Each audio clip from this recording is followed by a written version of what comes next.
Okay, good afternoon, everyone, and thank you for your attendance at our first Agricultural Advisory Committee meeting of 2024, and I appreciate your attendance. So without further ado, we'll get right into the agenda here, and I would ask, are there any disclosure of pecuniary interest regarding any of the items that might be discussed today? None seen. Thank you. And I would ask for an approval of the agenda. Councillor McHugh, Mayor Harrison, any questions regarding the agenda? Don't get violent there right now. That's later. I thought you was thrown in the towel, maybe. Seeing none, all in favor? Carried, thank you. And now I'll ask for approval of the minutes of September the 13th and entertain any questions, errors, omissions you might have detected. Councillor McHugh, Zach, Mr. Councillor Card. Any questions regarding the minutes? None noted. All in favor? Carried. Thank you. And now we're into the public meeting and public input. I don't think we have a vast audience here from what I see. But anyway, what I'm going to do, well, I'm going to ask, and we get to presentations here, I'm going to ask Rhonda Bateman, the CAO of, okay, come on in, Brian. To give us a short rundown on things as far as there's been some changes with legislation in regards to wetlands and that, and she'll get into that. I know there's been questions on further down, and when we were when Andrea and I were discussing putting the agenda together about there's been some concerns about farm tile drainage and what have you.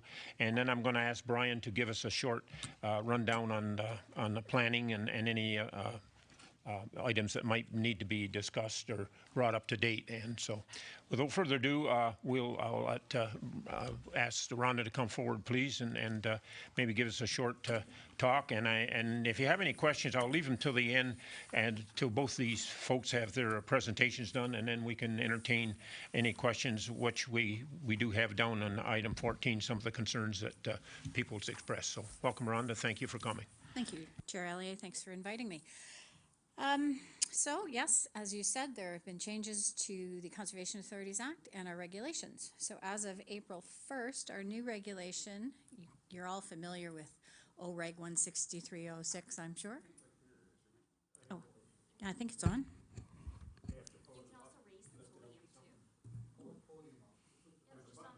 Ah. How's that? That's awesome. So as of April 1st, the regulations for conservation authorities have been amalgamated into Regulation 4124. So we're going to have to get used to that one. And I wanted to highlight some of the new things out of that regulation. So there's some new definitions in the regulation. They've taken the definitions out of our act and put them in the regulation. One of them is a water course. It has been amended from an identifiable depression in the ground in which water flows regularly or flow of water regularly or continuously occurs, and is changed to a defined channel having a bed and banks or sides in which a flow of water regularly or continuously occurs. So that's a big change. The regulated area around wetlands, regardless whether it's provincially significant wetland or just any wetland, is going to now be 30 meters. Previously, around provincially significant wetlands, the buffer zone was 120 meters. So one of the things that I know you guys are going to be interested in are the exceptions that for certain low-risk activities that the province has given us.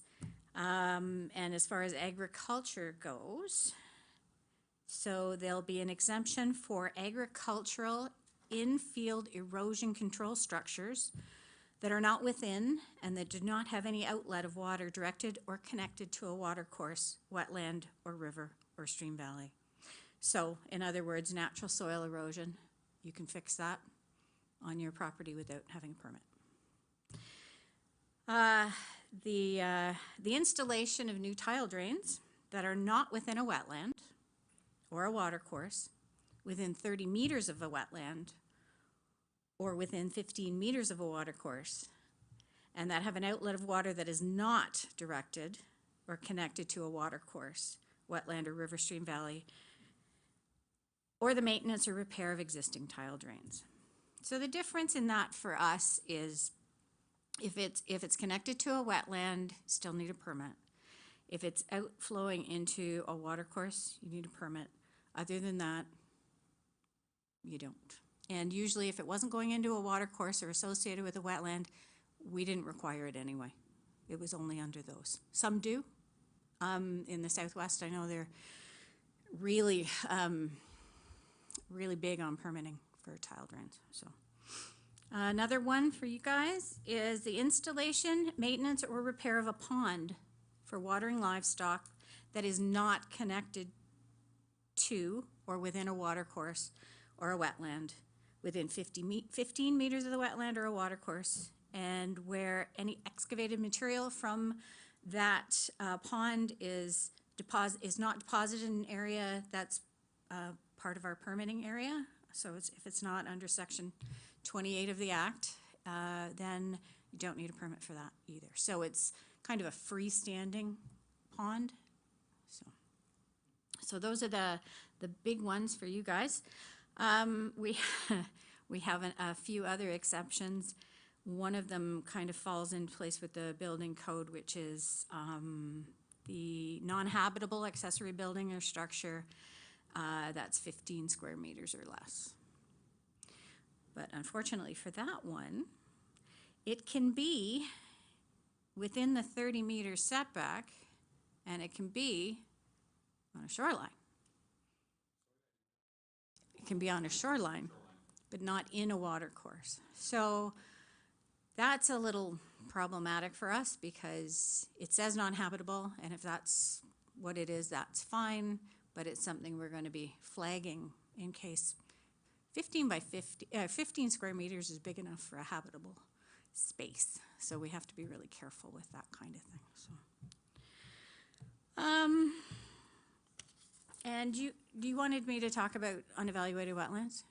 Okay, so unevaluated wetlands are those that have been identified through an M&R mapping exercise, and they do come up as flagged in our system. So when those happen, we have our staff, we either have the proponent do it or our staff do a boundary of the wetland to determine, well, first they do an evaluation and determine if it is a wetland or not. And if it's not a wetland, then it goes back into our mapping as not a wetland. If there is a wetland and we can differentiate, or we can evaluate the size of it, we go try and do the border of it. And often when it says unevaluated wetland and we go out and do an assessment, we find it's not a wetland. And oftentimes it's smaller than what was already evaluated. So unevaluated wetlands haven't changed. They're still going to be on our green blob for planning and permitting purposes.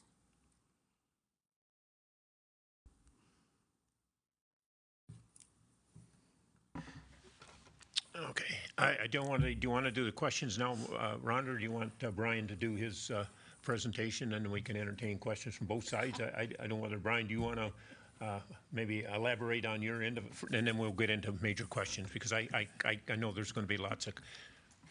Yeah, thank you, Mr. Chair. Yeah. Sorry, not a presentation, just so you're, in case any of you are getting excited here. But I will follow up with a couple of comments that Ms. Bateman said. So, as far as the city's process goes, so.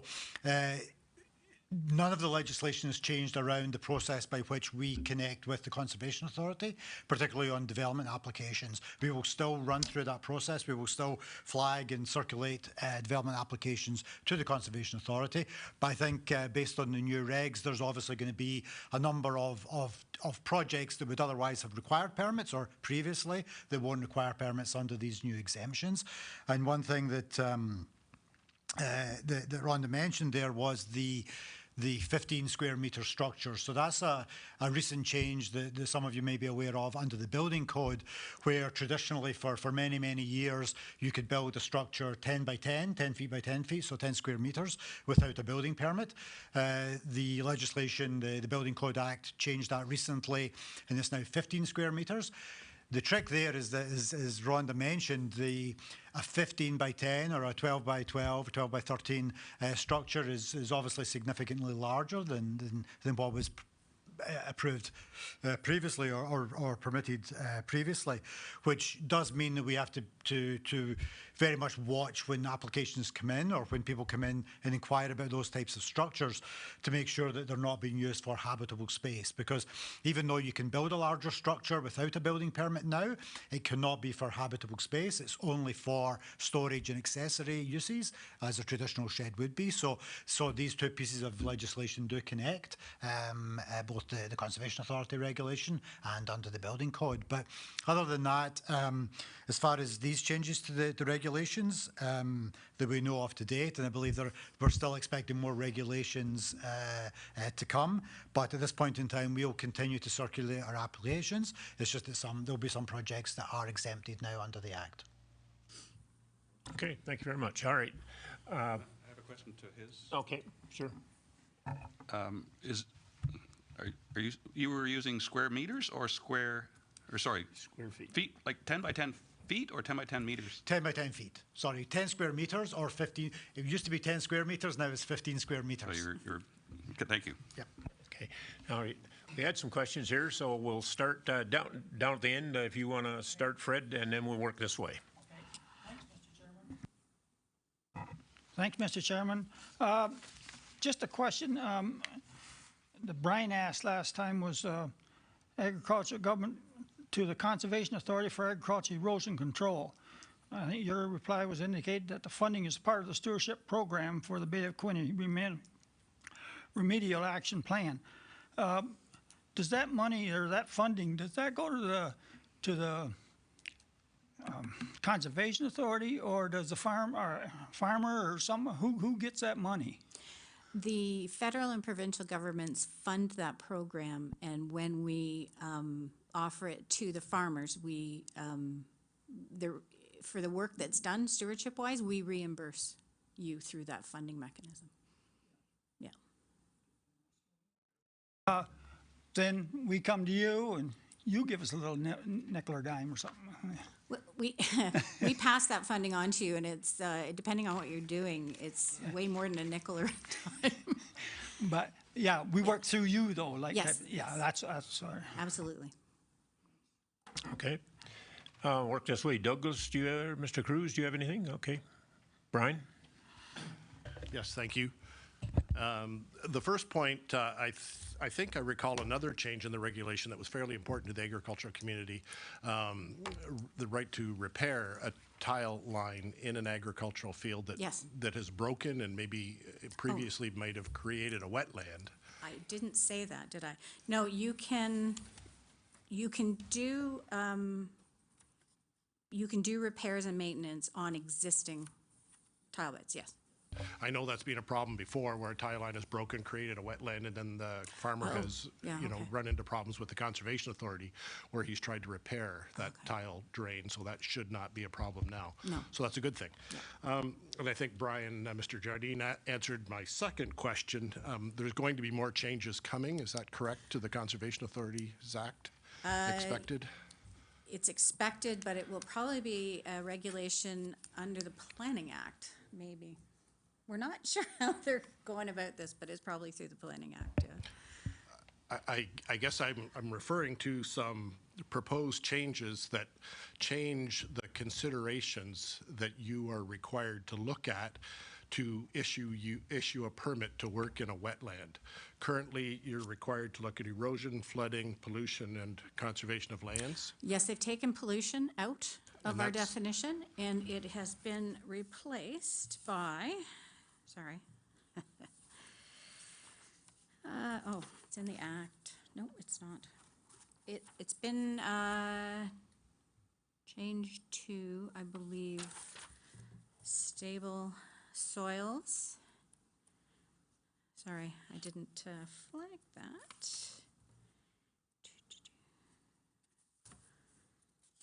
You'd think I'd know exactly where everything is.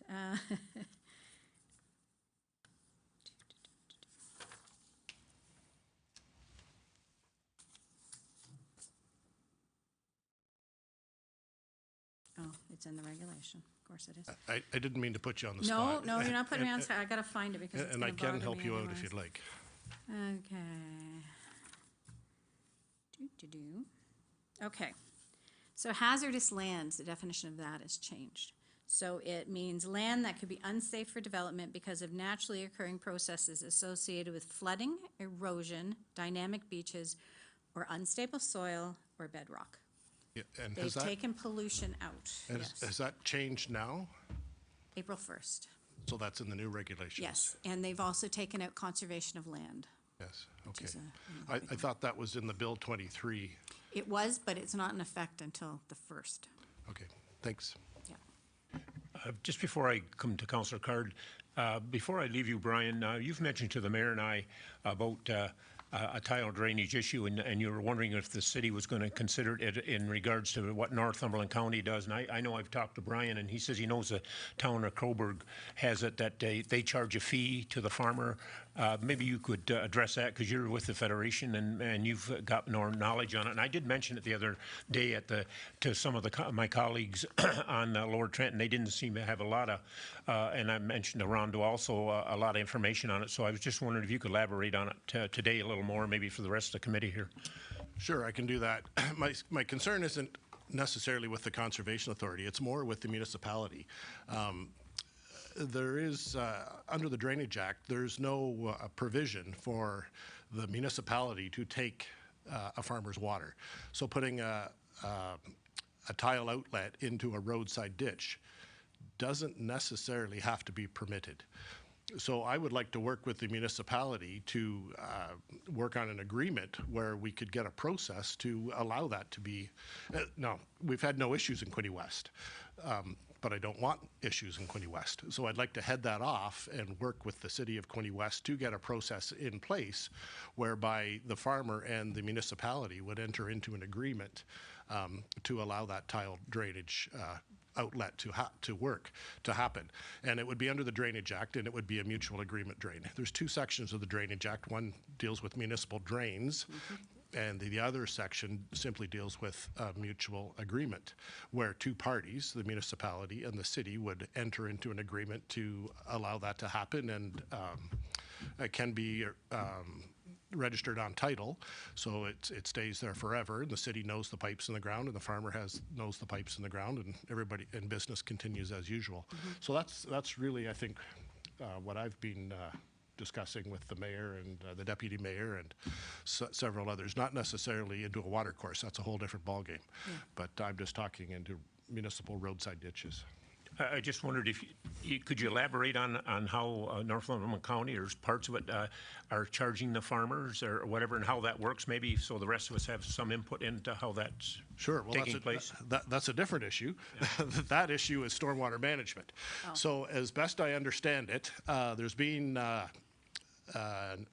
some legislation that has asked the municipalities to look closely at their municipal assets, and in particular, in this case, stormwater assets, and make sure that they're funded. And I presume that the province doesn't want the municipality, when the system's worn out and needs upgraded, the province doesn't want the municipality coming to them looking for money. They want it to be municipal money.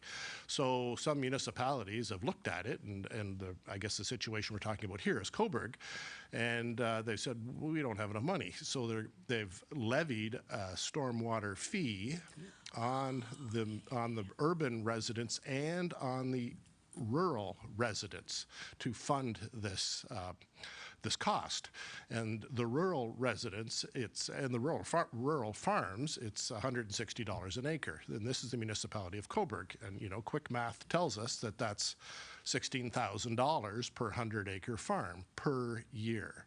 There have been farms in the Coburg, in the municipality of Coburg, that have gotten bills for $30,000, and that's per year. So of course there's been a public outcry, and there've been the public meetings. all after the bylaw has been passed. The bylaw apparently was passed a couple of years ago, and they have sent it back to the consultants for review. So this is happening across the province. Different municipalities are handling it different ways. OFA has gotten involved because we're lobbying the provincial government, saying we need some guidance on this. We need a consistency across the province and a methodology to come up with, how to fairly and justify the cost that you're charging the rural residents. The thing to remember is a lot of these creeks that the water flows down, all the water that flows down those creeks doesn't necessarily come off of the land. Many of them are spring fed. So, should the farmer have to pay to get rid of that water that's spring fed? Well, of course he shouldn't. So that's kind of the position that OFA is taking, although nothing is official right now. We're still talking to the provincial government and trying to get them to come up with some guidance on this. So I think that's what you're referring to. Yes. I think I covered two issues, but Could I comment on that? Yeah, go ahead. I have heard that happening in other parts of the province for sure. And some municipalities are doing it based on permeability. So you would think that the farmer's portion would be less as opposed to a paved over, a town site, Yeah. yeah, and of course farmland, a lot of the water doesn't run off farmland and runs into farmland, and it's quite a mess what's going on in Cobourg. It really is. Okay, thanks, Fran. I appreciate that, because I know a lot of people aren't aware or haven't been aware of it, but I know you've discussed it with myself and the mayor, and I've brought it up a couple of times and didn't get a lot of feedback on it because nobody had really the exact information in that regard. So, but it's out there. It's close to us. I know some of this stuff always permeates from the Western Ontario, Southwestern, and moves this way. But anyway, okay, I'll come down to Councillor Cards. Thank you, Mr. Chair, and through you to Ms. Bateman. I just wanted to know what the practical effects will be from the definition change on the water course. In your opinion, will it kind of narrow the amount that will receive that definition? Is that, Yes. if you could just speak to that a little bit, kind of practical downstream effects of that definition change? I'll take the pun out of the downstream effects. That was cute. It does define it better because to have defined banks makes a big difference. It's not just we've all seen trickles in a farm field. It's occasional water that, well, you see it right now in the spring. So it's a lot different. So it would be more of a creek that's established. So we've had lots of applications and permits for water courses over the years, and this does streamline it quite a bit, and it gives us a more solid definition. So it'll help everybody. Okay, is that everything, Councillor? Okay. Councillor McHugh. Thank you, Chair. Yeah, I'm very pleased with to see that change to the water course. I think it's great, and also along with that, the regulations, the setback being reduced to 30 meters. I've sat on planning, 8, 9, 10 years now, and it comes up over and over again when people are trying to get building lots. So I think this is going to go a long way to clear some of it up, and I'm very happy to see it. Thank you. Okay, thank you. Mr. Fox? No questions, thanks. Okay. Ms. Grills? No? Mr. Mayor, you're on the... Thank you very much. I hate to throw hot water on this, but there's a lot of things we've talked about don't make any sense to me. You're talking about a defined water course, and you're talking about the outlet and so on. When I tile a field, why am I tiling it?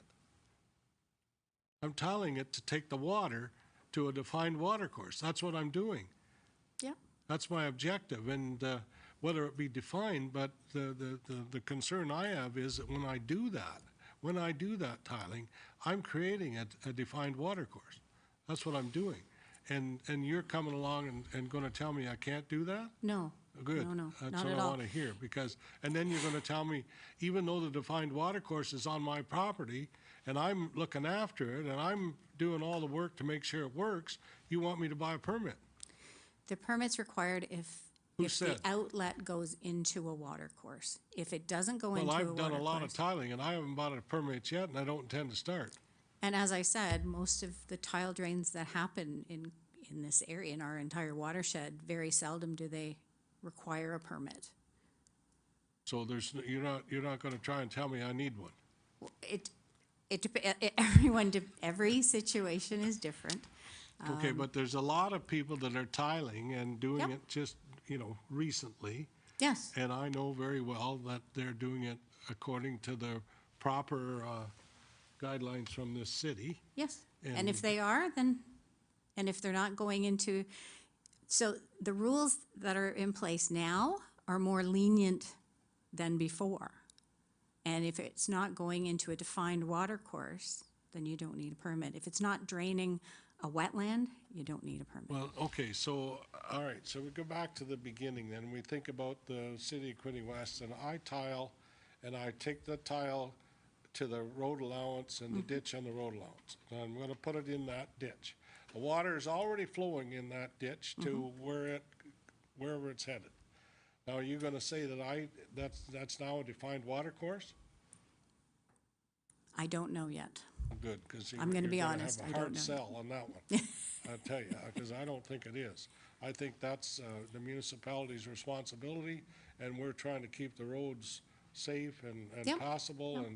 and not eroded and so on. So what I'm doing is I don't believe I'm taking any additional water, but I am taking the water there maybe quicker, Yep.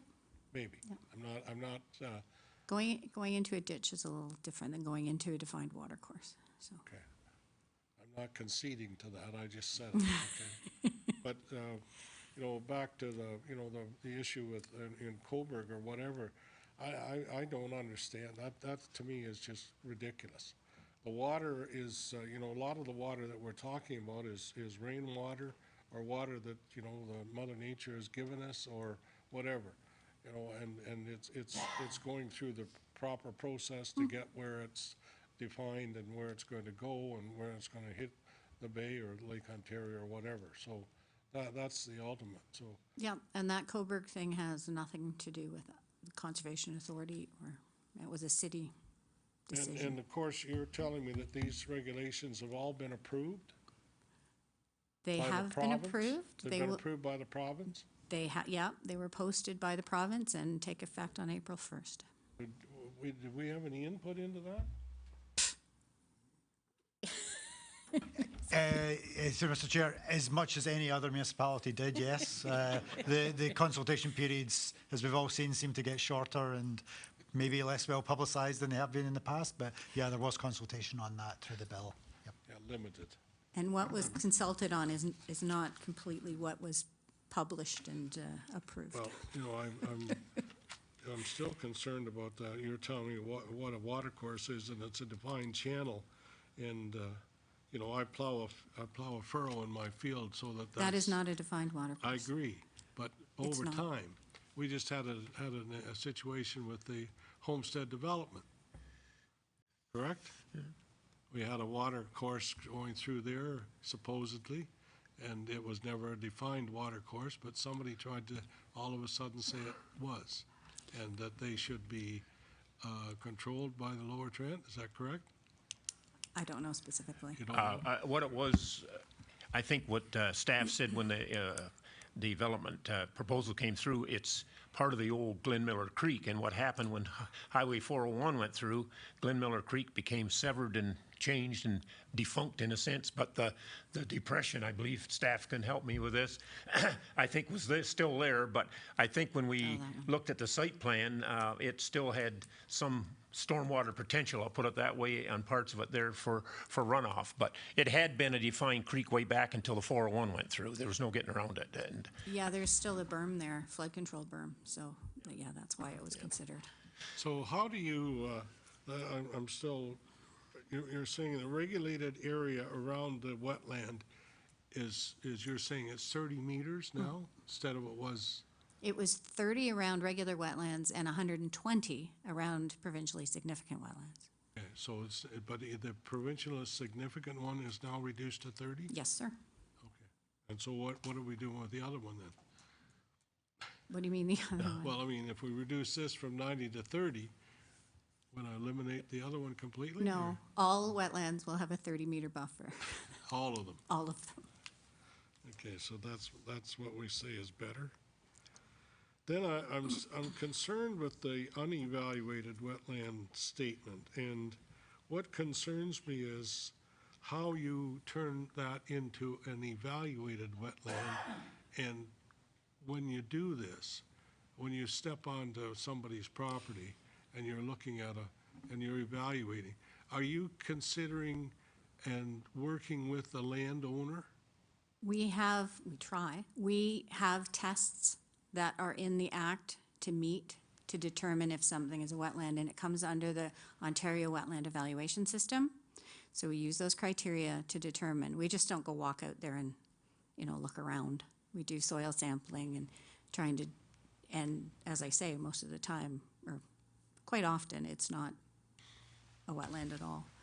So we don't do a wetland evaluation, we do a wetland verification. It's either a wetland or it's not. How big is it? What's the border of it, so we can calculate the buffer around it. Well, my advice is to make sure and be very careful when you come up with a definition.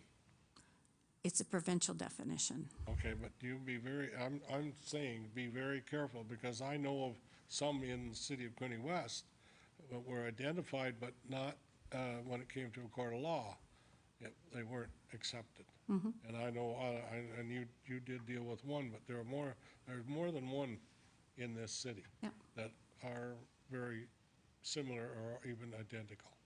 Our tools are to apply the tests that we have. So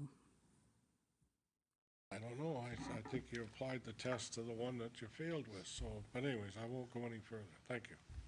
Okay, Mr. Fox, you had another comment?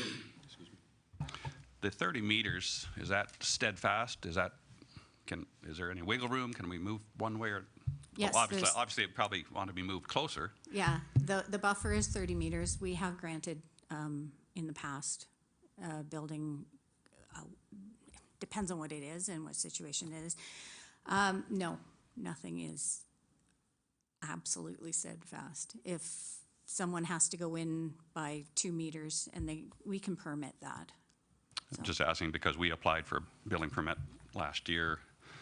The wetland was unidentified as a wetland. Oh, yeah. Now it's identified as a wetland, the 30 meters, obviously. In order to get this house, then, that meant the house go up into farmland.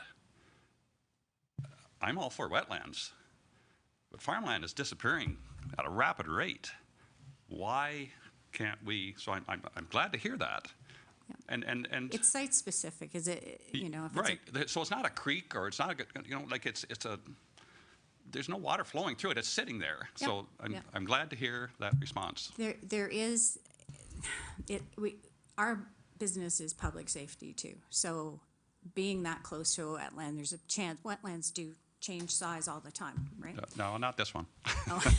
But just Okay. saying that, we don't want to put anyone in a position where they're building on Sure. an area that they're going to end up with a wet basement, and. Totally understandable. So the only recourse was at that time was to say, I can, I don't know, approach somebody or I guess on my cost, get An help EIS. and Yeah. and see if it was a wetland or not. And I'm sure they would still agree, yeah, that's a wetland. But and that's good that we are flexible on certain areas. We have to be, we're trying to be safe and flexible at the same time. We can't, it's difficult. It's a difficult dance sometimes. Yeah. So. All right, thank you. And maybe, Rhonda, before we move on, the board last week, I guess it's in proposal of the regulations that we give staff, some more flexibility so people don't always have to come and have a hearing on stuff, such as when you get into a situation the way it has been before. I don't know whether you want to address that. I know it's not been passed by the board, but I know we brought it up last week's meeting as a proposal to have it pursued in a new policy drawn, I guess, in a guideline, if you want to put it that way. Yeah, that policy is for our wetland offsetting policy. we try, a last resort on a wetland offsetting policy is to demolish the wetland and make another one somewhere else, and it's really difficult to do that and establish it. So with our offsetting policy that we passed last fall, right? We've been getting some proposals that don't follow the policy 100%, and staff were interested in using, well, the proposals have been really good, and they just don't match the policy. So staff, they don't deny what the person or what the proponent was trying to accomplish, and but according to the regulation or the policy, we couldn't approve it.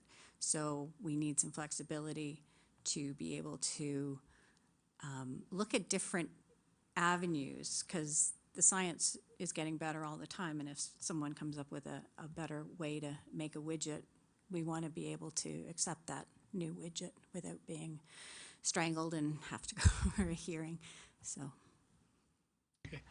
I just thought it was worthwhile mentioning that because it part and parcel of building and setbacks and whatever, and there can be sometimes common sense applied to some of the things. So before Rhonda sits down, you have another question, Brian, or anybody else? Yeah, a couple of comments that have come up through the discussion. One of them, you know, it's apparent that the Conservation Authority doesn't always get it right when they evaluate a wetland. Is there a way to appeal that decision short of going to court?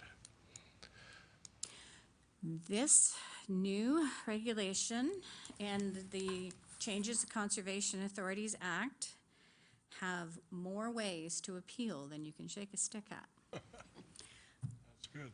Well, But it costs money, though, probably. well, it would, because you'd have, so you can go directly to the minister, you can go to the Ontario Lands Tribunal, which I'm sure you're all happy to hear because they're so backed up, it's not funny. On just about everything that we do, you can now appeal, so. And the second point was just about the tile outlets. I would rather, you know, rather than call it a permitting process, whether it's with the municipality or with the Conservation Authority, I would rather it be a notification process.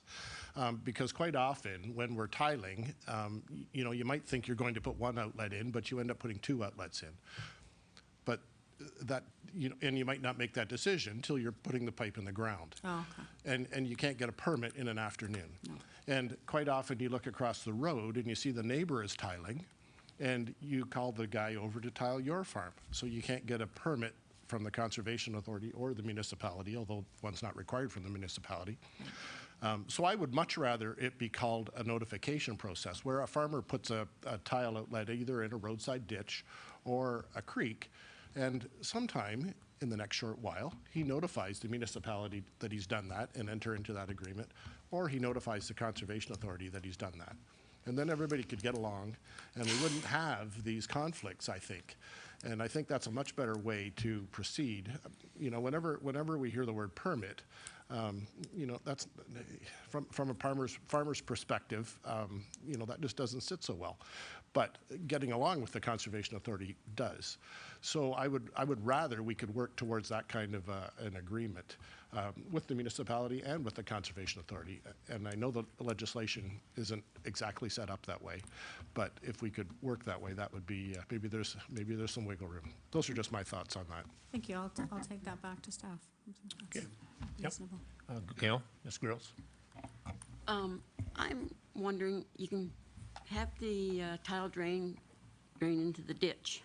But what happens when the ditch gets full and there's no place for that water to go? Did you call your municipality, clear the ditch? But there is no place.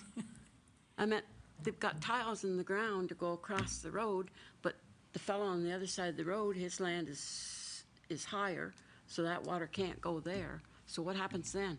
The water just sits there, floods the road in the spring, and then it's mosquitoes until it dries up. If it's not going into a water course and they don't have a permit, then that, guess it's municipality's responsibility. It just, Not go- sure. it goes into the municipal ditch, that's right. Roadside. Yeah. But there's no drain for that municipal ditch. Because of lack of maintenance.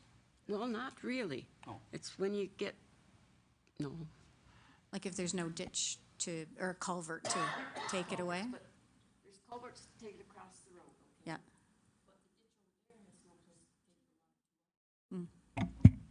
The ditch over there has no place to take the water either. So the ditches just fill up on both sides of the road. I haven't got a response for that. I guess the only thing that I would say, if it's on the municipal road and it's water's backing up, then Public Works would have to take some shots and ditch it so it did run away, because it's going to harm the road plus back up on your place, so you're trying to get rid of it. Yeah. So I don't think the conservation authorities really have anything in that. It becomes a Public Works issue in that sense. You know? Yeah. So they'd have to look into getting rid of it in one way or another, either up the road, down the road, or across the road, or whatever. Yeah. Just goes into Grills Pond. It's back the road. Are there any Needs more to run into questions Rodney of? Township. Are there any more questions of Rhonda? And I know she's going to stay probably till the end of the meeting. I'm not sure what your schedule is, and I appreciate you coming today. And I know normally in the past, we've always had somebody for Conservation Authority, whether it's the CEO or I know we used to have somebody at least come and we're attend happy or to do attend that. virtually anyway. But anyway, thank you for your input. If there's something comes up after, certainly I would ask, do you have a question there, Doug? Yeah, where would I find her office? We're up in Wooler, It's way, on Murray Street in Wooler, the old township, Murray Township office. Murray Township office. Yep. Yep. Okay. We had some unfinished business. I'm going to put Brian on the spot again in regards to brushing and that. And then, Brian, you and I had talked about this before. I guess we went ahead with this agenda, and I know there was some concern that it wasn't addressed. But you and I discussed it here a week or so ago, and then again, I guess this morning, and you were going to talk to the Director of Public Works and maybe have some insight and input into the comments and maybe and concerns. Yeah, thank you to Mr. Chair. And I did speak to Director Angelo earlier on, and he sends his regrets. He had a conflict today, so he couldn't attend. He confirmed again, and I think this came up at the last meeting as well, that the city does run a ditching programme and brushing, and it's run through the operations budget, through Public Works. The way that operates, it doesn't necessarily get preset in terms of what their schedule is or what the locations are. Through committee, that's basically through the department. So what his recommendation was, if there's any locations where any member of the public or committee feels that there's a location where either there's ditching or brushing work required, contact Public Works Department. They'll have their staff inspect the site, inspect the ditch, inspect the sight lines, etc., and then put it on the schedule for maintenance work. So that's the way he would like that system to operate. Okay. Is there any other questions in that regard, Mr. Keating? Yes, Mr. Chairman, are we talking about brushing the corner, like this corner on Crow Road and Hearns Road? It's blind. The road's good, just been all chipped and tarred. I mean, it's perfect. But when the loaders go down the corner, the loaders is all the way across the road. The road is narrow, but it's a good road. And we brought it up last year. Nothing is done yet. And I talked to different ones years before. But maybe I just didn't get the right people. That's maybe my problem. But it's a blind, you can't turn to the right without going all the way across, the loader's all the way across the road. And I mean, it's just another thing waiting to happen. And they come down off the hill. It's right, Sullivan's Hill is right there. They call it Sullivan's Hill on Hearns Road. There's two limbs on oak trees and a house. And it's ironic. You'd have to go and see it to understand what I'm trying to say. But the limbs, the hill goes right like this. Right in here, the limbs is coming out over that big oak tree. And they blind the hill. And it's just limbs like this off of big oaks. and they come out over, them two should come down, but there's 3 nice trees in this corner that don't want to be touched. And I can't, but that brush from 50 to 60 feet both ways, and then it goes right clear.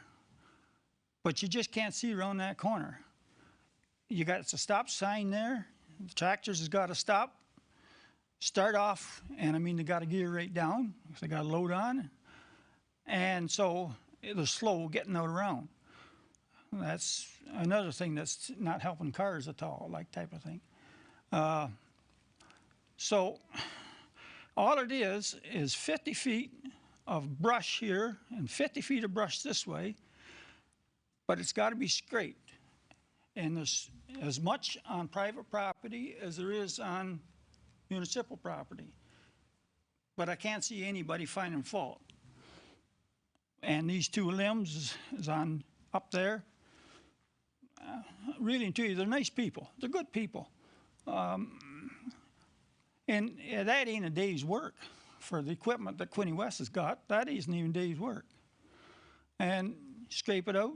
And I'm quite sure that property owner there would be glad to have it done. And then he'd go in there and cut the grass right around into the, it's no ditch there. It's just a coming down off the hill like type of thing. There's a bank. But I if it was fitted in the spring, but anyways, my opinion, I'd like to see something done because it's just a question of I don't know, not carelessness, but for a little bit of work and the equipment that we got, I can't see why it can't be one of the priorities in the spring. That's all. Okay, thank you. Back to Brian. Just a comment. I did speak with Jimmy Turner today, and if we give him the identification of the concern, he will look out. Yeah. Sorry, didn't have my mic on. The mayor said he talked to Mr. Turner, the road superintendent, today, and if you bring forward with the pertinent information, he can deal with it. We'll do that from here. Yeah. The other thing I was going to mention, and Brian, you and I discussed, that some of these issues with roads, even though we don't have a roads person set here, I think one of the, as far as I'm concerned, problems is we don't have a public works committee anymore, which stuff like this used to be brought forward instead of, because what we deal with here is mostly agricultural issues, not that that doesn't have a part and parcel part of it, but road issues and conditions and that we used to be able to come to public works. And I don't know whether there's a subcommittee now. I don't know which one you'd send it to. Do you, Brian? I know you and I discussed this the other day when you said you were discussing it with Chris too, so. Yeah, Mr. Chair, you're right. The Public Works Committee as it stood before doesn't exist. It's separate committees for different things. This doesn't really fall in directly to one of them necessarily. But again, Director Angelo said that's probably not the right path. Very often what happens with these types of things is that it's important the information gets to the right place. There's a call line, there's a number for Public Works, there's the website, you can go on, you can log in the details, the location, and it'll be logged into the system. So basically, he's stressing that that's the right way to do it. It'll get logged into the system, staff will go out, will review it, and then they'll get put into the operations budget if they believe the work needs to be done. But it sounds like in this case, that's probably going to be the situation. But yeah, Chris didn't suggest that this should come forward to a committee, unless, of course, there's some direction that the overall way of the city running its ditching or brushing program should change overall. That's probably a consideration for committee or for council. But at this point in time, his preference is that just work through staff, work through the either the Public Works number or the Public Works tag on the city website and log in the details, and they'll log it into the system and somebody will review it. You have a question, Bruce? Well, I'm really happy what you just said, because that leads right into my point of, and again, back to the last year's meeting about, I don't think the brushing program is sustainable. It costs a lot of money. They can't get it all done in a year. We're polluting, causing a lot of pollution with that big machine, and that's where I wanted to look at possibly changing it to back to years ago of spraying, And I believe Brian Cruz was going to look into if we talked about spraying, and you were, and was, if I understand things right, we can't spray like in the city because, and I agree with this, because you don't want spray on public property where you're taking your dog for a walk, your kids are rolling around the ground, but out in the rural community, and for example, Hydro has permission to spray. I thought it was a different definition from cosmetic spraying to whatever other definition would be to spray out on roadsides. I would think it would be a different definition. I expect the city has a policy against spraying. I'm not sure that it's provincial legislation. So I think the policy would have to, this I'm guessing, but I think the policy would have to be looked at and change that policy. But to the best of my knowledge, it's not provincial legislation that prevents the spraying. I guess the other thing, we do spray hogweed and some of the evasive, species now, and there's certain roads every year it's done. They take an evaluation of them, but getting back to the way they used to spray it, the county and the townships, I know some of the sprays, you can't use them anymore, and so they'd have to look at something else. But we do some roadside, but it's not, it's mostly to kill like hogweed and wild parsnip and that kind of thing. And we still get objections for that too. You'll see signs along the road, don't spray here or whatever, and it's advertised in the paper. I know the roads are going to spray to do that, so. But, Yes, it is. yeah. And we do have a policy, and we have to adhere to that policy. And we do spray giant hogweed and so on, and parsnip and some of the, but we have to be very, very careful. We have to advertise, and we have to make sure that people are, what you'd say, positive in what we're doing. And lots of times, and you know it as well as I do, you travel the 401. We spray for, yeah. Why doesn't the provincial government do any? On the 401. There's none done there. So, it puts us in a very difficult position. So our policy is very limited. We don't encourage spraying. We do a limited amount, and that's it. And as time flies, you're going to see less. Okay, Mr. Fox? But can't we all understand the value, or like there's no perfect answer, but there's the best answer. We're polluting the air with big machines. Like, this is where I'm coming from. There's a little bit of spray. Like we did when I was a kid, we didn't have this brush problem. And I think there's a better solution. That's all I'm coming up, and I'm somehow trying to get in a discussion about that. If I know, I appreciate and understand everything you said, Mayor. I think the thing is, when people don't understand, we have to, you said you have to advertise. I totally agree. Maybe we also have to help everyone understand. Thank you. Okay, Mr. Cruz, you had your hand up. I should say Douglas. I thought you had your hand up there earlier. Okay. All right, that's second, Mr. Cruz. Brian. I know in Northumberland County there was a lot of opposition even to use Roundup around the guardrails, to spray the gravel on the guardrails along the sides of the road. So, to think about spraying roadside ditches, that's almost an insurmountable obstacle to think about spraying brush. We're talking Roundup on the gravel, roadside ditches, brush in the ditches. It's quite a different ballgame. Go ahead, Mr. Fox. Excuse me. Yeah, I heard about that. I won't go into it, but so first of all, they're not even using the right chemical. The weeds are going to be very soon Roundup resistant. So we've got to be smart about this. Again, we've got to talk. We've got to. I understand that situation. They spent a lot of money to go the mechanical route. I can't. I have a hard time swallowing some of this stuff. Thanks. Thank you. Any other comments or questions on this item? I think we all have a hard time swallowing it, so you try not to swallow it. You have to try to work with it as best you can. Yep. And that's where we come from is the Conservation Authority, they've got the same problem. They have the same issues as we do, and we have to try to work away. But when we do what I said, spraying for giant hogweed and parsnip, and yet that same weed is right along the 401, and it's not just the odd stalk. It's saturated. So, we have to work in some kind of, I guess you'd say, dignified way that people will accept. And as well as I do, when you come to Stockdale and you make a right-hand turn before you go over the bridge, try spraying down there, and you get that done, you call me. Sorry. Just, maybe I misunderstood, but maybe Brian, you led to, okay, we're going to spray every single square inch or square foot of every ditch. No, that's not my intent.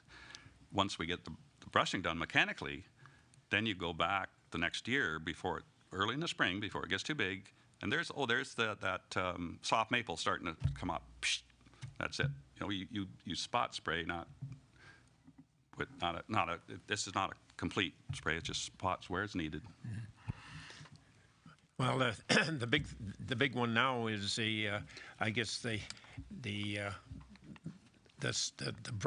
small brush problems that come up that grow overnight. There's not the maples or anything like that. There's we're being inundated with poplars and some and they just pop up overnight. I know there's the one I'm trying to think the name of it that has the big thorn on it now. It's grown prolifically along the edge of the roads there now. And I know we got the conservation authorities dealing with it in some of their areas too. God, for some reason forgot buckthorn. It's terrible. Prince Edward County's had it for years, but we're getting it now terrible along the fences and everything. And it just grows up overnight. You can cut it down today, and it comes up worse than a plant weed. I'll put it that way. It's grown prolifically along the edge of the roads. But anyway, I know there's some of the sprays like MCPA and 2,4-D and the brush kills they used to use. You can't use them anymore. So, and I know there's other chemicals out there, but the public. It's hard to sell on some of this stuff, and that's the big thing. As the mayor says, we have to do our due diligence and try to work with everyone. So, Mr. Cruz, I just want to, to support Mr. Fox and say that he is correct. The best way to get rid of the brush is to mow it and spray it. That is probably the cheapest and most economical way. But there's those other obstacles that we've talked about here today that seem to be in the way. okay. Any other comments? If not, we're getting down near to the end here of new business. Anything to be brought forward in new business? Seeing none, I would entertain a motion to adjourn if there's. Go ahead. Well, so where do we go with this? Is it just left here now? Like, is there right? Is there a process to address this and discuss this or look into it? Or? You'd have to, I don't know, Mr. Mayor, or planning whether we'd have to come to council to get a change in policy in that regard. Maybe, Brian, you can give us some insight maybe of where that might go. Yeah, through you, Mr. Chair. I think probably the best thing, if the committee as a whole, through a motion, wants a response from the city, a formal response just to clarify the city's position on spraying versus brush cutting, that would probably be the first step. And then as to whether there's any further action from that. So maybe if the committee want to entertain a motion to get a staff response back to our some of the issues around spraying and our current policy on that, we could certainly move that forward. And at least then the committee would be fully aware of where the city stands and why we do brush cutting versus spraying. Well, Mr. Mayor? Mr. Chair, through you, Brian is absolutely right. You're not going to get council to change that policy. That's not going to happen, I can tell you right now. You can dance, sing, whatever you like, but the policy we have is the one that's in place, and we've been using it, and it is one that is the least controversial. And that's what we're going to stick with. And if we do anything in spraying, it'll be less, not more. And so you're going to be dependent on the larger brush cutting machines, and that's why we have it. the other part of all this too is that with the larger brush cutting machine, we've got a head on it so that he can, or she, whoever's operating it, can get down in the ditch and get as close as possible to the brush without damaging equipment. And there's no other, I don't know what other piece of equipment that we have or that you could even buy that you would put down in there, especially when you know that there's, you know, steel in there, there's wire fencing and all kinds that would destroy a lot of parts of our machinery. So that's what we keep in mind with when we do the brushing, and we have the head on the brush cutter is very flexible. It's got multiple, almost like a knuckle that it can adjust to various ways, and we've been very successful with that process. And if you do a survey along some roads and different places in this city, you'll find people that are dead against both brushing and spraying. That's what you will find, and I just cited an area to you where I know very well, and you can travel Bonesteel Road and down through many different places, and you'll find people who have already put up signs, no spraying. And so that's what you're dealing with, and we have to abide by those. Mr. Fox? So whose property are we doing this on? Aren't we doing it on city property that the city has control over? We do it, but you know and I know that in many places, the road allowance and the fence are really very close, and there's very little ditch. So Yeah, how sure. do you do it and still keep the material that you're using on the property that you own? That's where you run into a crisis, and that's when you run into lawsuits. I keep coming back to we have to make people understand, but anyway, and it, I guess if I take the mayor's advice, I guess I won't make a proposal for anything. Thank you. Well, listen, I could be wrong, but I've got three other counselors here with me, and I know very well we worked hard to get what we've got, and we work hard to be able to do what we do without, yeah. And we still do get complaints about roadside brushing, a lot of them, and they want that stopped too.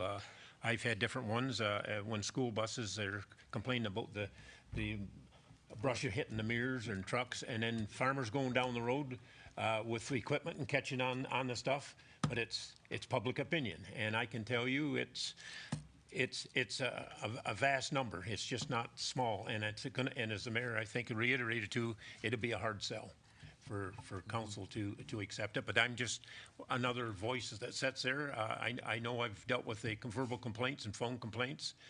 I can think one gentleman in particular, he complained about in front of his place, but also every other place, and it was a disaster, and how it was destroyed along the roadside.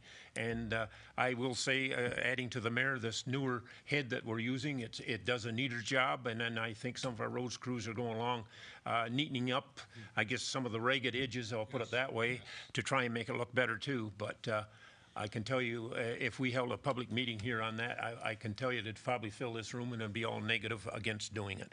But I'm only surmising, but I pretty much, I think I know, but I can't speak for every other colleague here, but I leave it up to them. But I'll leave it up to you where you want to proceed with this. Well, I'd like to ask these people, what's their solution then? So we're talking about liability. Now, if we bring liability into it, then there's brush hanging out over the road, and going up a hill or any place, you have to be on the other side of the road with some of this, either school bus, a normal vehicle, or farm equipment. And an accident happens.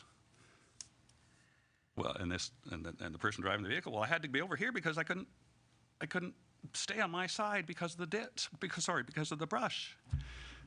So, I'm still confused. I guess I don't know where. So all these people that complained that, sorry, am I understanding this right? That they complained that they don't want their brush cut that's hanging out over the road. Yep.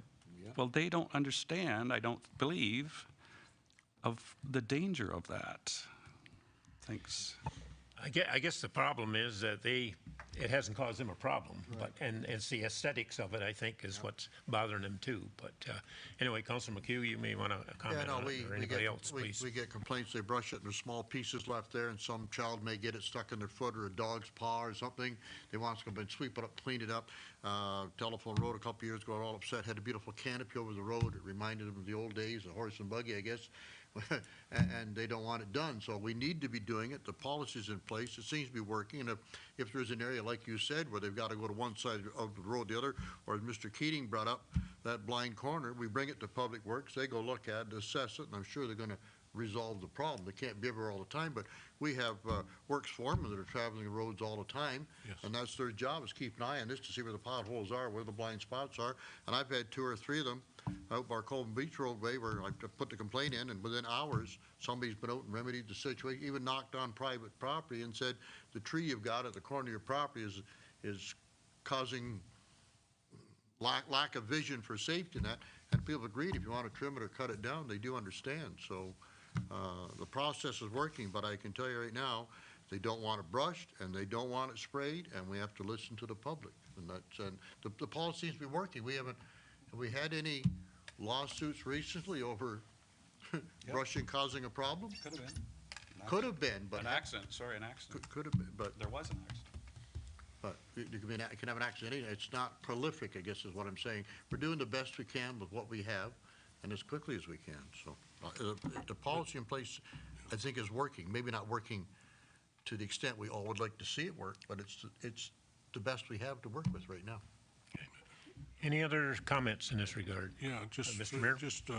If there is a specific area, then you give me that area and I will see that it's looked after. If there's a specific area, don't just tell me that you're driving down the road and you got to get over the other side. Give me this details so I know what you're talking about. You know, when counselors tell me so-and-so phones them and tells them this, I want to know who it is. I want the information so I know I'm talking to the right people about the issue that's being given to me. And as I said, I talked to Jimmy Turner today, and I said to him, if there is an area, and he said, you give me the information and we'll see that it's looked after. So that's the best that, you know, I can't ask for anything more. I'd like Director Jardine to make a comment if he's had anything that I guess is confusing to what we're saying. I guess we're in controversy to what we're saying, I guess. That's an open-ended question. No, I think I think what I would say is with all these things, whether it's brush cleaning, sidewalk maintenance, the reality is it's not an exact science. I mean, most of you work on the land, you know how these things work. You can't be everywhere all the time. The city does have a brushing program. The decision at this point in time is to use mechanical means to do that. Yes, that upsets some people, and we're always walking that line between where the greatest need is, where there's a potential for a danger or a liability issue, versus where it can potentially be left. I don't think we go looking for, the city doesn't go looking for areas to brush and to clean that aren't required to be done. So we're always kind of walking that line. To move over to a spraying program, that would definitely take a change of approach.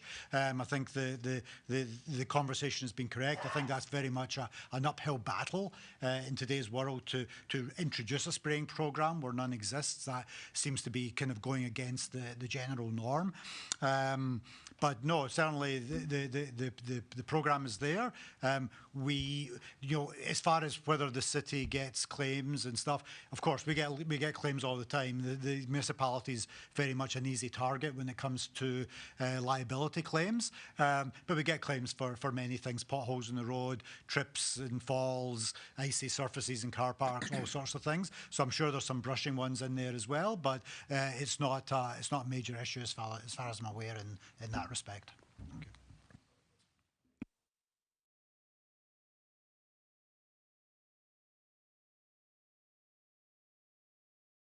Oh, sorry.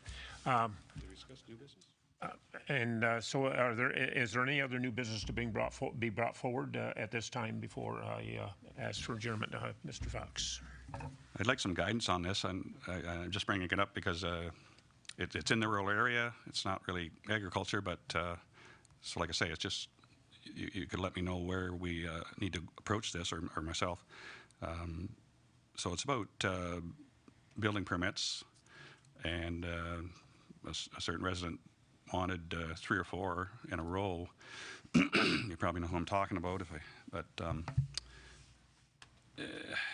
he was denied, and I understand his situation,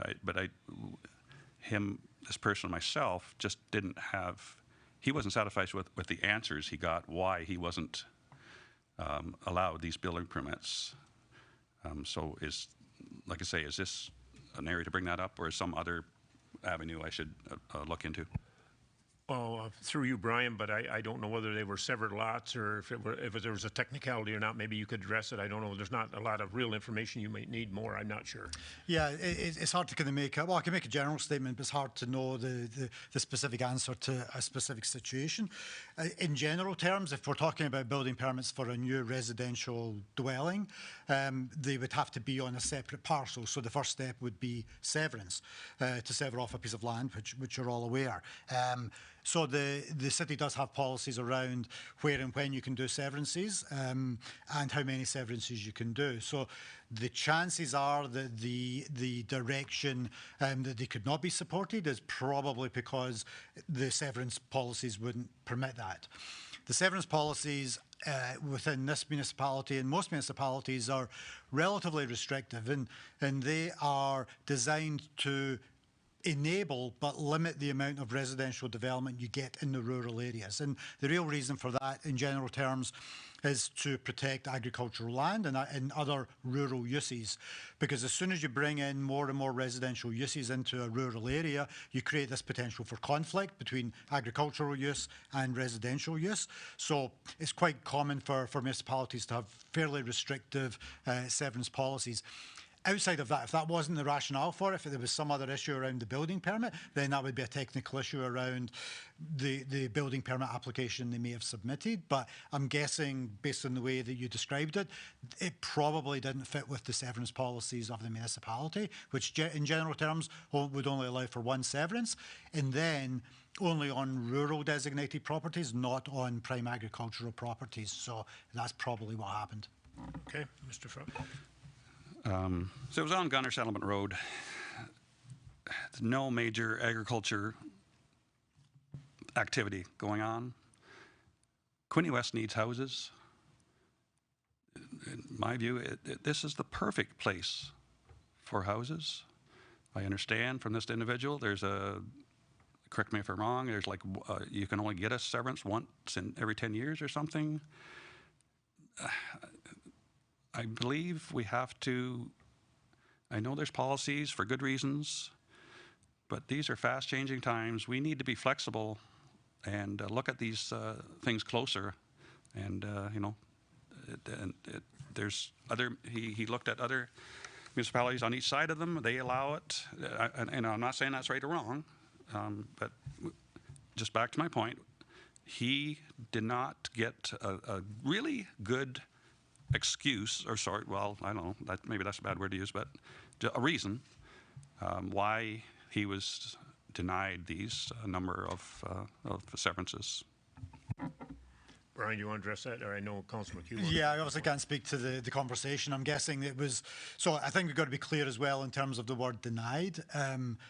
Conversation a member of the public has with staff is not an approval or a denial. That comes from the committee. In this case, it would be the Committee of Adjustment.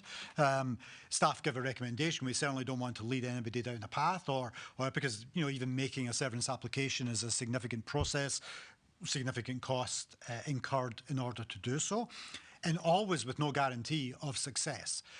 Staff do their best to give a recommendation based on the policy and based on some of the other assessment pieces, which includes reviewing conservation issues and such like that.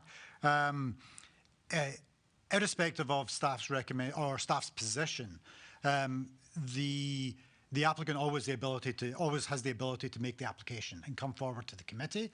Committee make the final decision on the application. So staff don't deny or approve. They just give the best recommendation and indication of whether the application is supported by the policy or not. And to Mr. Fox's point about changing times, absolutely, yeah, you're correct. And in fact, the provincial government is in the process of, we think, making changes to their provincial policy, because we are guided by a provincial policy as well, making some changes to their provincial policy that would, if approved, and hasn't been approved yet, but would open up rural areas to more development, which from a housing standpoint might be a positive. But there's always two sides to every story, like most of the issues we've brought up here today. And I think that that type of policy direction will get a lot of attention from the agricultural community, because while, like you said, in that location there may be no farming operations at this point in time, but planning legislation, planning law is always about what happens in the future. Very, very, very rarely is it about exactly the situation today. It's very much looking at the future. What will the situation be 10 years, 20 years, 50 years from now? I've repeated this a number of times, but I don't think I've bored this committee with this, so I'll mention it. But we did an exercise back a couple of years ago in Sydney Township, and we tried to use our mapping, and we looked for locations where somebody could come in and open up a livestock operation. And we picked a hog farm, which is undoubtedly has the greatest separation distances, but it was a worthwhile exercise. And we could not find one property, because of all of the residential development through severances that have happened throughout the area, that sterilises livestock uses over time. And we could not find one location where you could have a hog farm in the entire Sydney ward. That's a significant change, a significant impact over time to the agricultural community and all of our well-being. Those are the types of things that planning policies are there to protect. We understand that people may want to do a severance for personal reasons or for family reasons or to provide an additional home, but we also have to measure that against other pressures and other needs. In the rural areas, the predominant uses are agricultural and protection of minerals and conservation. And those are the areas where planning policies have the greatest strength. Residential fits in where it can, but it's not a primary use. Councillor McHugh. Thank you, Chair. Yeah, I just reiterate, Director Jardine mentioned the most important point to me is provincial government decides when and how many severances you can have. We're hoping that the official plan will come back and allow people who haven't had one in 10 years to get another one. All we do, the city can't say, yes, looks like you can put 3 houses there, go ahead and do it. We don't have that. We have to follow provincial guidelines, and that's what the city's doing. Okay, Mr. Fox. So again, the municipality, he checked into municipalities on each side. They are doing different than. Okay. Brian wants to address that. Yeah, through Mr. Chair. Residential severances are part of our growth management plan. So all municipalities look at their growth management plan, and we project how many homes we are going to need over the lifetime, over 25 years effectively, provincial guidelines. And then effectively we're capped at that. We have to find the best locations, most sustainable locations within our community for those homes. In Quinte West, the majority of our growth happens in the urban areas, and that's where the focus is. Other municipalities probably have a different balance between urban and rural development. Maybe their urban area isn't as large, can't accommodate as many homes, so they have to look more to the rural area for severances. So it's basically a bit of a package. It's not that yes, we hear that, and we heard that when we did our official plan update, that other municipalities are more lenient for severances, but they probably don't have the ability to manage that level of growth within their urban area, so they have to look outside. So it's a bit of a package. Okay, any other comments or questions? Yeah, Mr. Fox. Mr. Chair, through you, and number one is if there's somebody that's got a concern with a severance and they're not happy, there's no way that some second party, I don't care who you are, can second guess that situation. There's no way you can. Whatever, and Councillor Allier and I have both spent well over 30 years on the planning advisory. And I started when Brian Cruz's mother was chairman of the committee, and that wasn't yesterday. So we've been through this a good many times. And maybe somebody in Brighton is going to tell you, yes, I can't get a severance because of, and so on. And I've had those people come to see me too. Some of them live on Carmen Road. And yes, and there's a particular reason they can't get it. And there's a particular reason in this city as well. We have worked hard to be consistent with our approach to severances. Been very, very, I think, methodical to put the rules together and make sure they're applied. Yes, the province does have, I think, March, was it March the 5th, 2003? The province on a Thursday morning said there'll be no longer any farm retirement severances. That was it. Bang, done. Yes, and they still have a lot of control and determine what we can do. But we have to also look at every situation. And as Director Jardine has just told you, every severance that is allowed in the rural area impacts the farming operation. You can't, you can tell me it doesn't, but it does. It impacts the farming operation. Doug Cruz, he's a big offender. He's one of the biggest offenders we've got at this table because he sprays apples.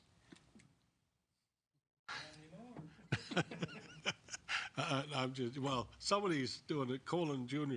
But Brian Cruz will tell you, we sprayed an orchard for 30 years using lead, arsenic, DDT, and mercury.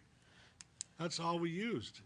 And so what I'm saying is that everything we do has certain requirements and certain regulations because that gives us the least restrictive path to move forward. And that's why we do it. So, Mr. Fox. I freely admit that I'm very naive in this. And so now I thank you very much, all of you, for helping me understand the situation. Thanks. And maybe, Brian, when we're talking into housing, the other thing that we do different than other municipalities, we do not any longer allow rural subdivisions that are unserviced, which I know some of our neighbors do that I get questions on and why we can't do this and build multiple dwellings. We do allow it around hamlets and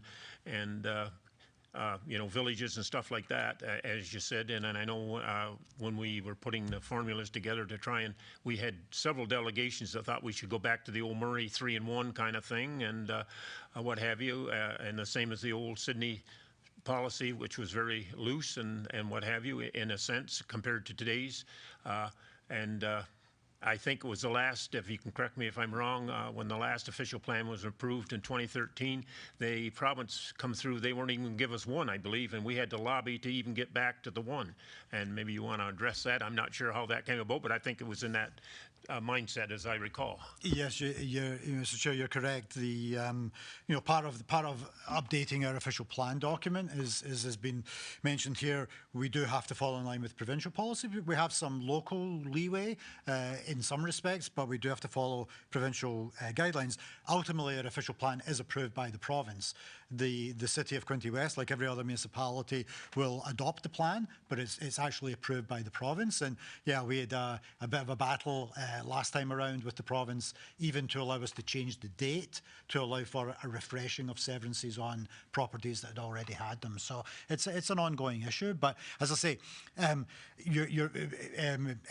Fox is exactly right. The landscape around housing in the province has changed dramatically over the last few years. And if the provincial policy changes that are in draft at the moment do come forward, I think you'll see some opening up in rural areas for more residential development, and they will require municipalities to fall in line with that.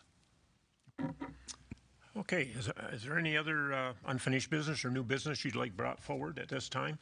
I might add, Andrea, I think, has circulated everybody our future meeting dates, and the next one is will be coming up, I guess, in June.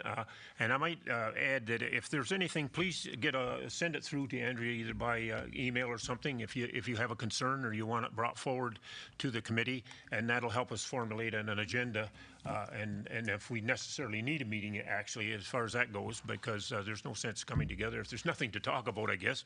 But if there's issues, please bring them forward and forward them through to Andrea, and we'd appreciate that. I want to thank Rhonda for coming, and I apologize to Doug Cruz because Colin Cruz is the guy that's spraying the apples, and he's doing an excellent job. Fantastic job compared to what Doug did. So. Well, he learned from the best, so they need to. I'd be spraying with the same old stuff. Where could you get that stuff now? Well, don't use what you drink, okay? You promised me and you haven't come through. Well, maybe you did. Okay, I'll forget. Thank you. Okay, the compliments are to no end here, I guess, so we'll end on that note. So if there's no other further business, and I would entertain a motion, Councillor McHugh and Mr. Fox. All in favor?